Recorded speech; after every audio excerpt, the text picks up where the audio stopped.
까지입니다.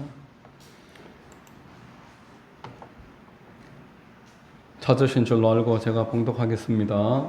그때에 암몬 자손이 모여서 길르앗에 진을 쳤으므로 이스라엘 자손도 모여서 미스바에 진을 치고 길르앗 백성과 방백들이 서로 이르되 누가 먼저 나가서 암몬 자손과 싸움을 시작하랴. 그가 길르앗 모든 주민의 머리가 되리라 하니라. 길르앗 사람 입다는 큰 용사였으니 기생이 길르앗에게서 낳은 아들이었고 길르앗의 아내도 그의 아들들을 낳았더라. 그 아내의 아들들이 자라매 입다를 쫓아내며 그에게 이르되 너는 다른 여인의 자식이니 우리 아버지의 집에서 기업을 잊지 못하리라 한지라. 이에 입다가 그의 형제들을 피하여 돕 땅에 거주하며 잡류가 그에게로 모여와서 그와 함께 출입하였더라. 아멘.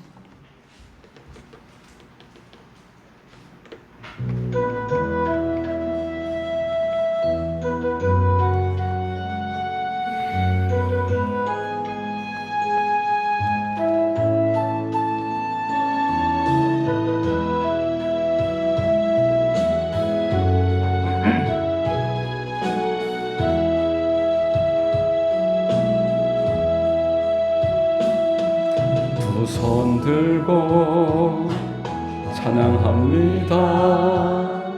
다시 오실 왕 여호와께 오직 주만이 나를 다스리네. 나 주님만을 섬기리. 헛된 마음 버리고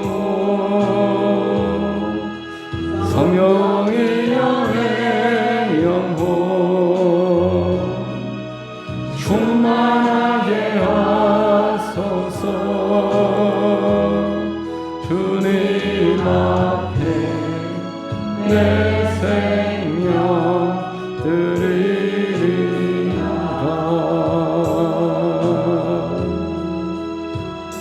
아멘. 할렐루야.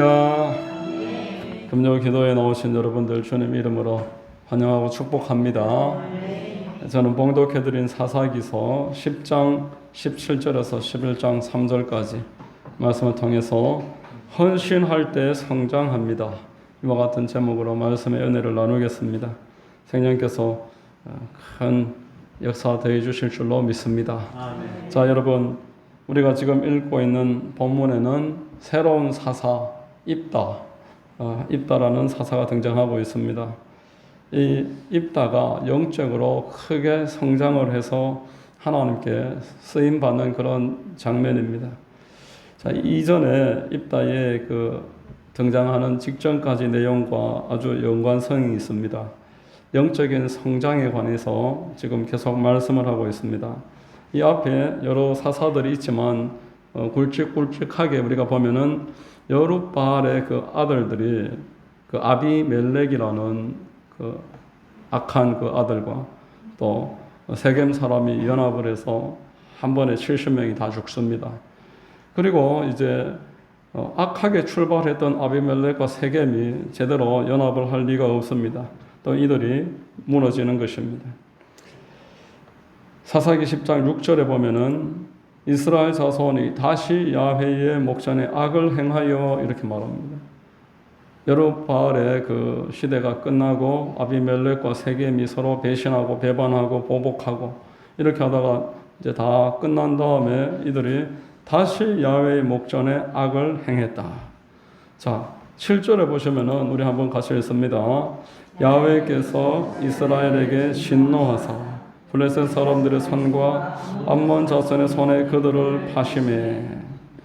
자, 하나님이 이 죄에 관해서 어떤 입장을 가지고 계시는지 우리가 이번에 분명한 모습을 보게 되는 것입니다. 죄를 지으면은 하나님께서 진노하시고 회개하면은 또다시 용서하시고.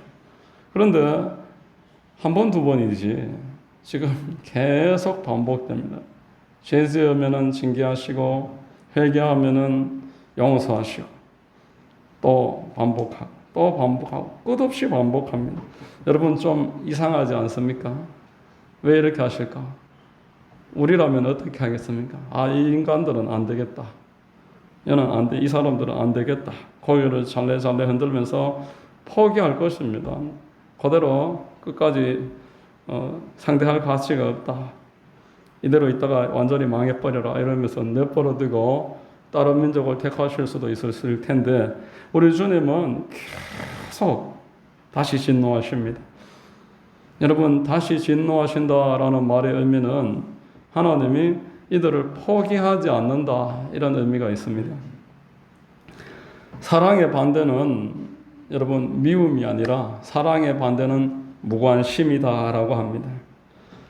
하나님께서 이스라엘을 사랑하지 않으신다면은 이쯤에서 그만하실 것입니다. 이들은 진짜 안 될 종자들이구나. 포기하실 것입니다. 그런데 하나님은 다시 진노하십니다. 대적을 붙여가지고 그들을 대적에게 잠시 팔아서 고통받게 하시고 회개하고 돌아오기를 바라는 줄로 믿습니다. 자, 여러분 하나님께서는 사람을 포기하시지 않지만 죄에 대한 입장이 절대로 바뀌시지 않는다 하는 것을 알 수가 있습니다. 하나님은 죄에 관해서 관대한 마음으로 입장이 바뀌지 않는다. 어제나 오늘이나 영원토록 동일하신 하나님이십니다. 우리를 사랑하는 사랑이 영원하시다 말씀했습니다. 그러심으로 진노도 영원한 것입니다. 죄에 대한 진노도 바뀌지 않는 것입니다. 예레미야서 31장 3절 같이 한번 읽어보겠습니다. 옛적에 야훼께서 나에게 나타나사 내가 영원한 사랑으로 너를 사랑하기에 인자함으로 너를 이끌었다 하였노라 이렇게 말합니다. 여러분 사람들은 죄에 관해서 금방 관대해집니다. 몇 번 처음에는 눈물도 흘리고 가슴도 아파하다가 반복하다 보면은 익숙해집니다. 그리고 그 죄를 짓는 사람이 누군가에 따라서 그 태도도 계속 바뀝니다.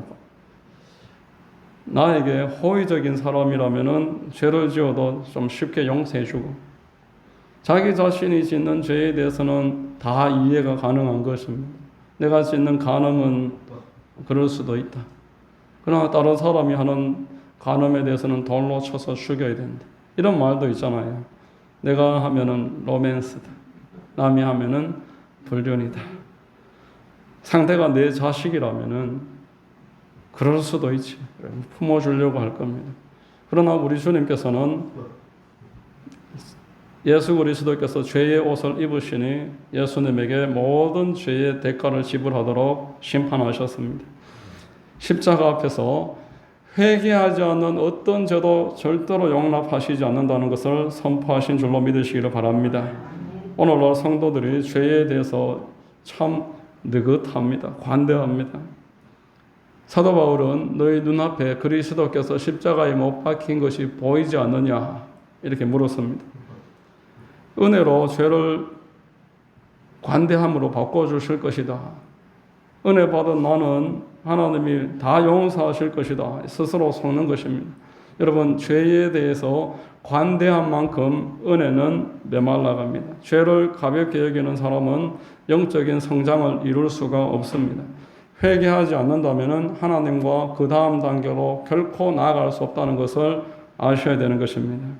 영적 성장은 죄를 회개할 때 이루어진다라고 지금 오늘 본문 앞전에서 말씀을 하고 있습니다. 죄를 회개하면은 하나님이 그때 용서하시고 그 다음 단계로 나아가는 겁니다. 자, 영적으로 여러분 성장은 섬기는 자가 이룬다. 오늘 본문은 입다를 통해서 우리에게 알려주고 계십니다. 입다를 통해서 헌신하는 사람이 성장한다라는 것을 우리에게 깨우치고 계십니다. 세상 나라와 반대입니다. 세상은 큰 자가 대접을 받습니다. 그러나 하나님의 나라는 하나님이 기뻐하시고 기름 부어주셔서 성장하게 하는 사람은 섬기는 자입니다. 암몬 자손에게 구원하기 위해서 구원자를 지금 세우는 내용이 본문 17절, 18절의 내용입니다. 우리 본문 17절, 18절 같이 한번 읽겠습니다. 그때에 암몬 자손이 모여서 길르앗에 진을 쳤으므로 이스라엘 자손도 모여서 미스바에 진을 치고 길르앗 백성과 방백들이 서로 이르되 누가 먼저 나가서 암몬 자손과 싸움을 시작하리야 그가 길르앗 모든 주민의 머리가 되리라 이렇게 말씀했습니다. 예수님께서도 동일하게 말씀하십니다. 제자들이 모여서 누가 더 크냐 이렇게 다툴 때에 너희들은 그런 누가 더 크냐 누가 더 높은 자리에 하느냐 이런 걸 따지지 말아라. 그건 세상 사람들이 하는 짓이다. 우리 그리스도인, 우리 믿는 사람, 하나님 앞에 있는 사람들은 서로를 위해서 섬기는 자, 먼저 낮추는 자가 큰 자다 이렇게 말씀했습니다. 오늘 본문의 이 18절 말씀을 통해서 한번 다시 그 말씀을 해석을 해보면은 섬기는 자를 하나님이 높여주신다. 섬기는 자를 머리 되게 하신다 이렇게 말씀하고 있는 것입니다. 여러분 18해 동안 모압에게 지금 팔렸습니다. 고난을 받았습니다. 이들과 지금 싸우는 일이 단순한 섬김이겠습니까? 헌신이라고 할 수 있을 것입니다. 헌신을 누가 하겠느냐? 그렇게 묻고 있습니다. 누가 싸우겠느냐? 그가 머리가 되리라. 헌신하는 자가 머리됨을 믿으시기를 바랍니다. 여러분 우리가 영적으로 성장하기를 모두가 원하고 있습니다. 영적으로 성장을 해서 영혼이 잘되고 범사가 잘되고 강건하게 되기를 우리 모두가 간절하게 기도하고 바라는 것입니다. 그러나 영적인 성장은 헌신의 자리를 통과한 다음에 얻게 되는 것입니다. 헌신하는 만큼 하나님을 경험적으로 알게 되고 영적으로 성장하게 되는 것입니다. 내비게이터라는 선교 단체가 있습니다. 내비게이터의 그 총재를 역임하셨던 제리 화이트라는 목사님이 그 헌신에 관해서 아주 귀한 말을 했습니다. 이렇게 말합니다. 나는 지난 25년 동안 수백 명의 그리스도인들이 복잡 다단한 인생길을 어떻게 헤쳐나가는지를 주의 깊게 살펴보았다. 영적으로 풍성한 삶을 영위하는 사람이 있는가 하면은 생명을 부지해 가기에 급급한 사람도 있었다. 선명한 발자취를 남긴 사람이 있는가 하면 미미한 흔적도 남기지 못한 채 살아가는 사람이 있었다. 그리스도 안에서 성장하는 사람도 있었지만 영적으로 말라 시들어버리는 사람들도 있었다. 기쁨을 누리며 격려를 주는 사람이 있는가 하면 불평하고 투덜대기만 하는 사람들도 있었다. 갈수록 영적인 깊이를 더해가고 성숙한 인격으로 변화되는 사람이 있는가 하면 오히려 천박하고 완고해져 가는 사람들도 있었다. 더욱 은혜가 넘치고 경건한 삶을 살아가는 사람들이 있는가 하면 그저 나이만 먹어가는 사람들도 있었다. 나는 영적으로 크게 성장하는 사람과 그렇지 못하고 정체되어 있는 사람들을 비교 관찰하면서 그와 같은 차이점을 가져오는 분기점이 어디 있는가 찾아보았다. 나는 그것이 바로 헌신에 있다고 믿는다. 이렇게 내비게이터 총재 제리 화이트가 헌신이 사람을 성장하게 하느냐 아니면은 그 자리에서 멈춰버리게 만드느냐. 성장해야 될 때 성장하지 못하면 오히려 퇴보를 가져온다는 것입니다. 여러분 예수께서는 헌신에 관해서 이렇게 말씀을 하십니다. 누구든지 나를 따르려면은 자기 십자가를 지고 나를 따르라. 그러면은 나를 따라올 수 있다. 내가 있는 곳까지 같이 동행할 수 있다 말입니다. 십자가를 마다하고 즉 헌신하기를 포기하면은 예수님과 동행할 수 없다라는 것입니다. 영적으로 성장하지 못한다라는 겁니다. 여러분 십자가를 바라보면서 영적으로 성장하는 것은 헌신에 있다는 것을 발견한 사도 바울이 그의 사역의 가장 마지막에 기록한 디모데 전서 후서 말미에 이렇게 표현을 합니다. 4장 6절로 8절입니다. 같이 읽습니다. 전제와 같이 내가 벌써 부어지고 나의 떠날 시각이 가까웠도다. 나는 선한 싸움을 싸우고 달려갈 길을 마치고 믿음을 지켰으니 이제 후로는 나를 위하여 의의 멸관이 예비되었으므로 주 곧 의로우신 재판장이 그 날에 내게 주실 것이며 내게만 아니라 주의 나타나심을 사모하는 모든 자에게 도니라. 아멘. 여러분, 이 전제라는 것은 희생 제사에 포도주를 부어서 드리는 그런 제사입니다. 사도 바울은 빌립보서에서도 그렇고 디모데후서에서도 그렇고 본인의 사역을 전제라고 말을 하고 있습니다. 나는 하나님 앞에 내 삶을 다 쏟아부었다는, 하나님이 맡겨주신 그 길을 달려가는 데 있어서 나는 아낌없이 후회 없이 다 쏟아부었다, 이렇게 고백합니다. 사도 바울이 영적으로 예수님 이후 가장 예수님을 닮은 사람이다 평가를 받는 것은 그가 기도를 많이 했기 때문이다, 그렇지 않습니다. 그가 하나님 앞에 자기를 쏟아부었다는 거예요. 내 몸을 바쳤다. 헌신은 말 그대로 몸을 드린다라는 겁니다. 여러분, 신앙생활의 기쁨은 헌신에 있습니다. 헌신할 때 주님과 더 가까이 있게 되고 주님으로부터 오는 큰 위로와 격려를 받게 되는 줄 믿으시기를 바랍니다. 우리 주님께서 대접받는 자리를 피하라 그랬습니다. 잔치 자리에 초대를 받으면 윗자리에 앉으려고 하지 말아라. 아래로 내려가라. 당장은 편할지라도 대접받기를 좋아하고 윗자리를 좋아하며 영적으로 고갈되기 때문에 그렇습니다. 교만하게 되고 강팍하게 됩니다. 거창 고등학교라고 지금 우리 경남에 저 거창에 있는 학교가 있습니다. 저 거창 고등학교가 폐교되기 아주 직전에 전영창 그 목사님에게 이제 교장 자리를 맡겼습니다. 이 전영창 선생님은 진로보다도 인간 만들기에 이제 목표를 두고 그 학교의 그 교훈이 여호와를 경외하는 것이 지식의 근본이다, 이렇게 세우고 아이들을 지도를 합니다. 직업에 관한 그 거창 고등학교 교훈을 우리가 많이 들어보셨을 것입니다.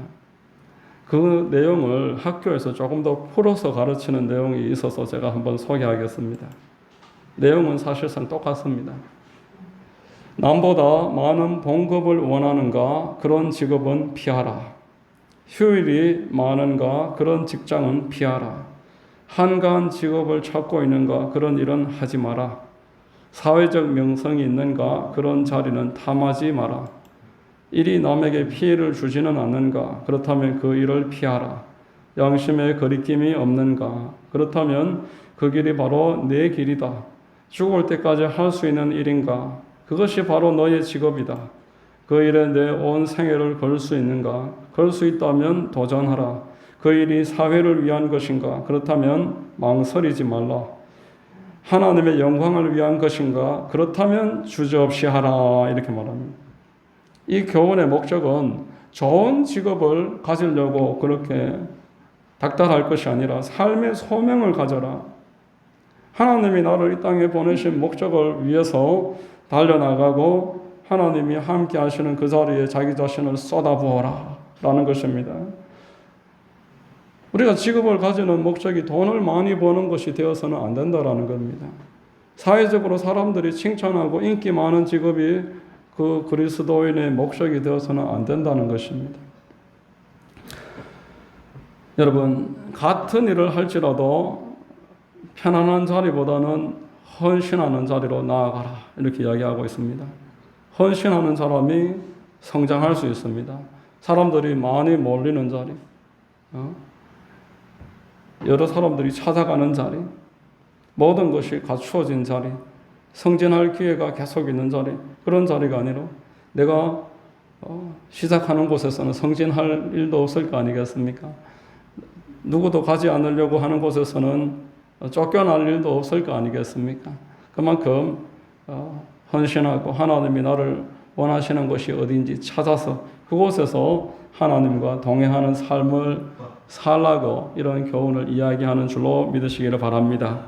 자, 여러분, 오늘 이 헌신을 통해서 길르앗의 머리가 되는 인물은 입다입니다. 이 입다를 통해서 저는 그리스도를 보게 되었습니다. 자, 11장 1절 말씀에 길르앗 사람 입다는 큰 용사였으니 기생이 길르앗에게서 낳은 아들이었고 이렇게 말했습니다. 입다의 출신이 매우 미천하다라는 겁니다. 2절에 길르앗의 아내도 그의 아들들을 낳았더라. 그 아내의 아들들이 자라매 입다를 쫓아내며 그에게 이르되 너는 다른 여인의 자식이니 우리 아버지의 집에서 기업을 잊지 못하리라 이렇게 말했습니다. 입다는 자기 집에서 배척을 받았습니다.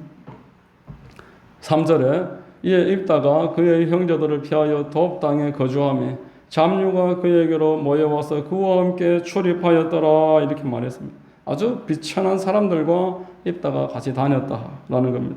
여러분 예수님과 참 흡사하지 않습니까? 예수님은 나사렛에서 성장해서 나사렛 사람이라는 말을 들었습니다. 베들레헴에서 출생을 했지만 그 말 구유의 누임을 받았다. 그보다 더 비천한 자리가 어디 있겠습니까?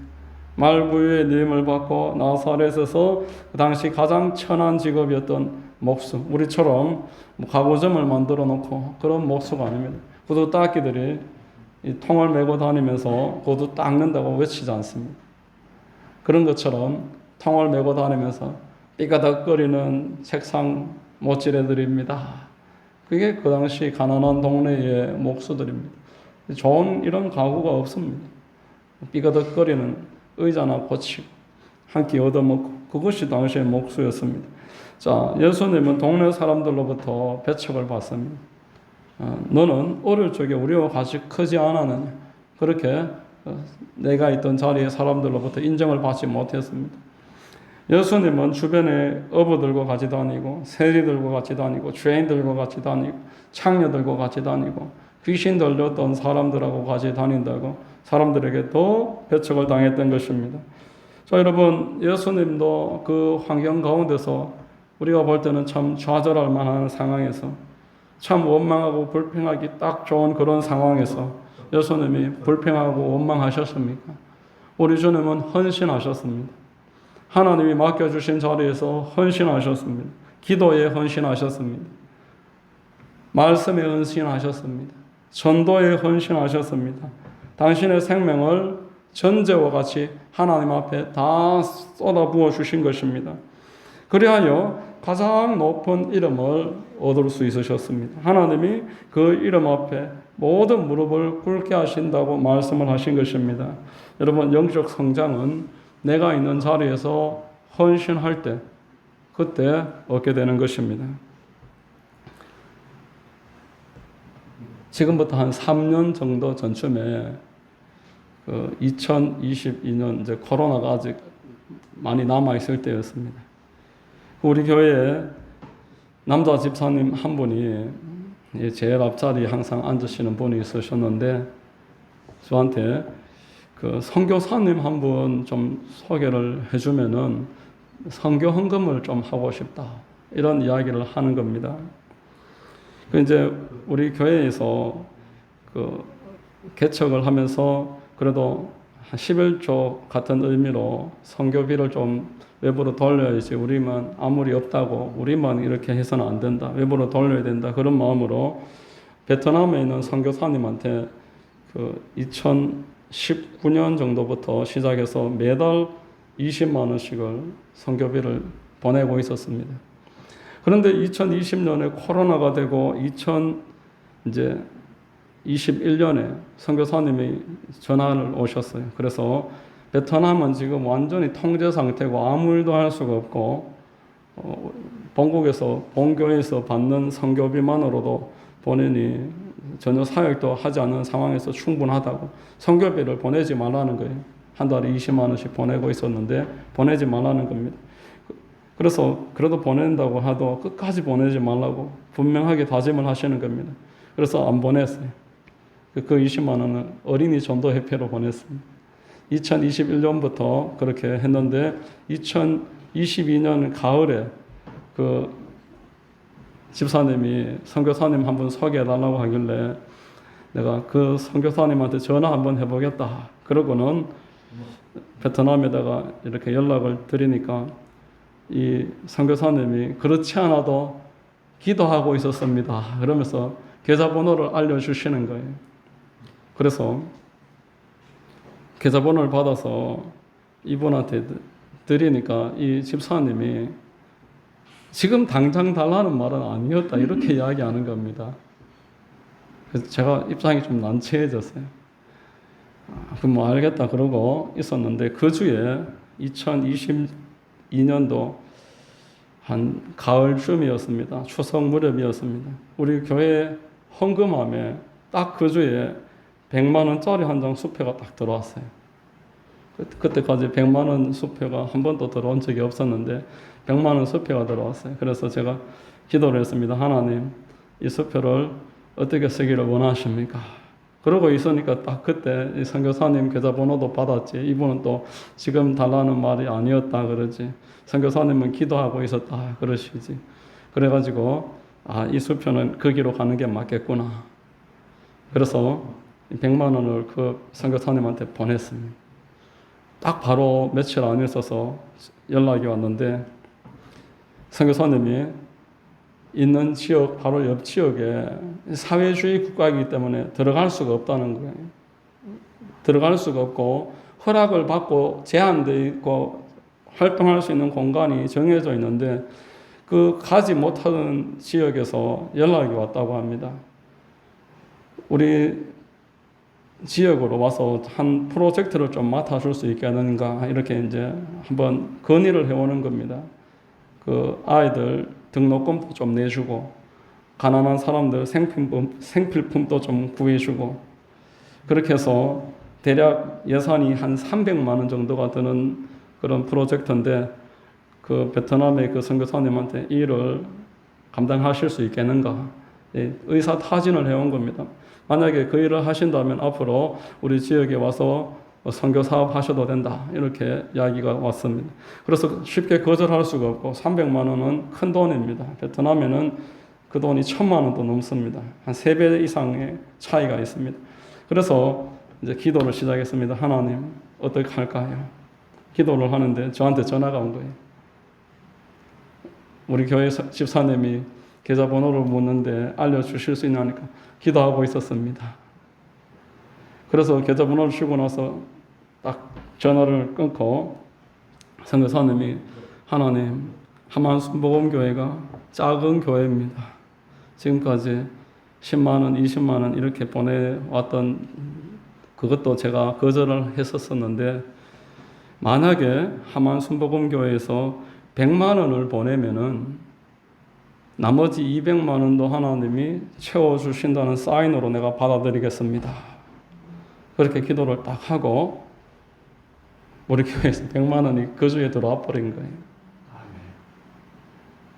그래서 선교사님이 뭐 기쁘시니까 바로 전화가 왔어요.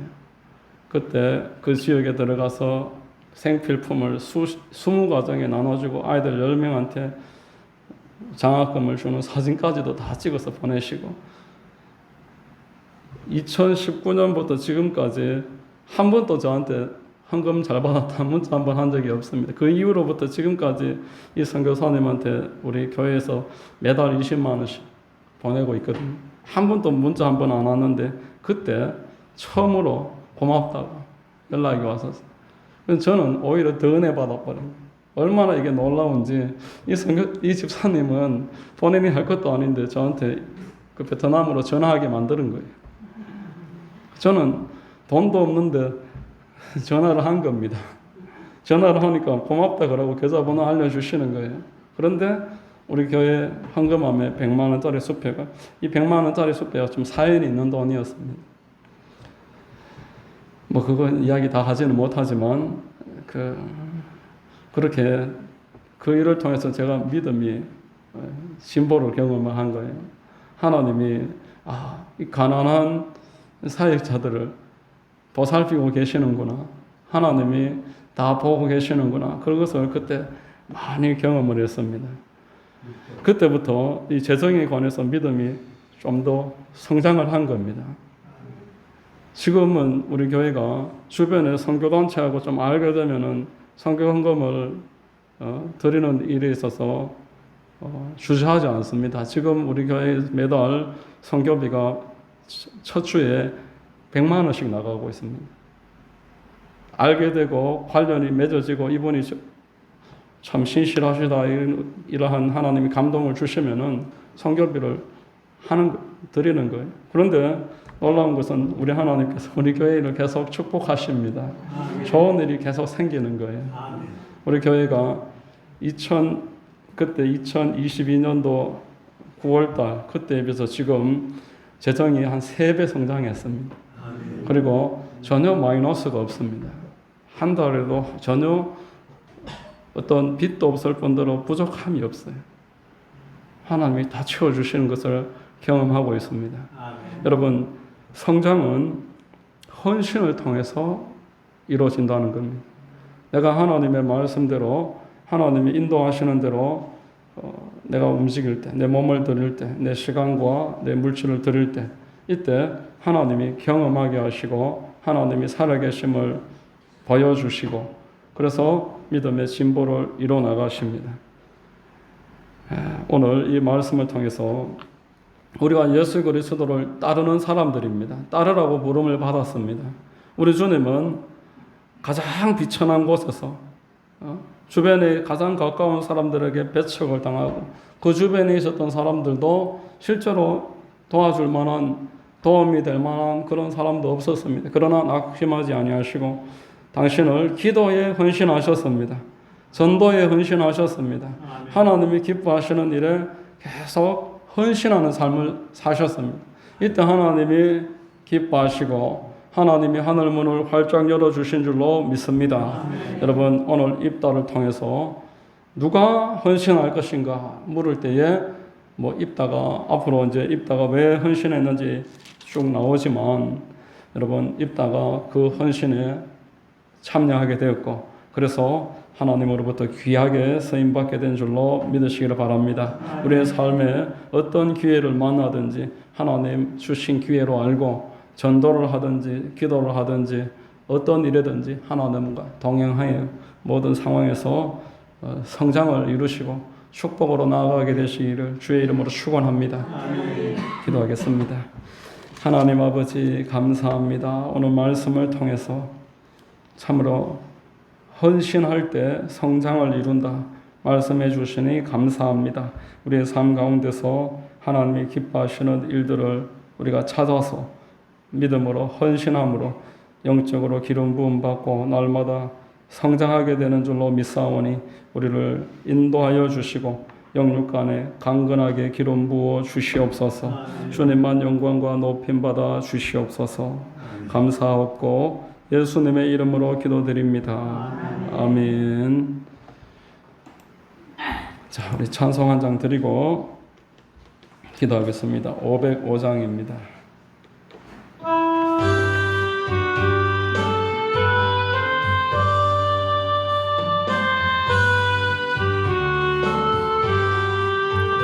온 세상을 위하여 나 복음 전